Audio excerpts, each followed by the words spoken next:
எடுத்து வாசிக்கலாம். எபிரேயர் 11வது அதிகாரம், அதிலே 6வது வசனம். விசுவாசம் இல்லாமல் தேவனுக்கு பிரியமாயிருப்பது கூடாத காரியம். அது கூடாத காரியம். நல்லா புரியுதா எல்லாருக்கும்? எங்க தேவனுக்கு பிரியமா இருக்கிறது நம்முடைய வாழ்க்கையில ரொம்ப ரொம்ப ரொம்ப அவசியம். மார்த்தாலும் மரியாளும் 2 பேரும் ஆண்டவருடைய சமூகத்தில் இருக்கிறாங்க. இங்கே மார்த்தாள் பற்பல வேலைகளை செய்து கொண்டிருந்தாள். யாருக்காக செய்து கொண்டிருந்தாள்? ஆண்டவருக்காகத்தான்.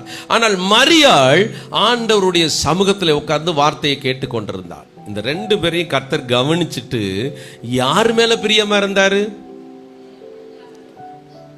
இப்போ நான் ஜெனிஃபர் வீட்டுக்கு போகும்போதெல்லாம் எனக்கு அன்றைக்கி கேரட் அல்வா, சேவு, மிச்சரு, டீ, காஃபிலாம் கொடுத்து சந்தோஷப்படுத்துகிறாங்க.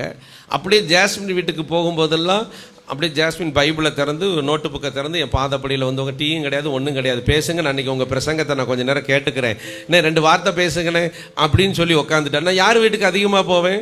ஜெனிஃபர் வாரம் வாரம் வீட்டுக்கு வந்துடுறேம்மா, ஏன்னா விதவிதமாக லட்டு கிடைக்குது, சுண்டல் கிடைக்குது, பூரி கிடைக்குது. இது மாம்சத்தின் எண்ணம்.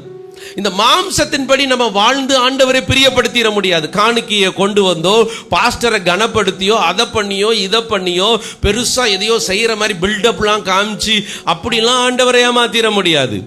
ஆண்டவர் அங்க மார்த்தாலையும் பார்க்கிறார், மரியாளையும் பார்க்கிறார். மார்த்தாள் பற்பல வேலைகளை செய்து கொண்டிருக்கிறாள் ஆண்டவருக்காகத்தான். ஆனால் மரியாளும் ஆண்டவருடைய பாதத்திலே அமர்ந்திருந்து ஆண்டவருடைய வார்த்தையை கேட்டுக் கொண்டிருக்கிறாள். ஆனால் கர்த்தருக்கு யாரை பிடிச்சிருந்தது தெரியுமா? மார்த்தாளை அல்ல, மரியாளை. இவள் தன்னை விட்டு எடுபடாத நல்ல பங்கை பெற்றுக்கொண்டாள்.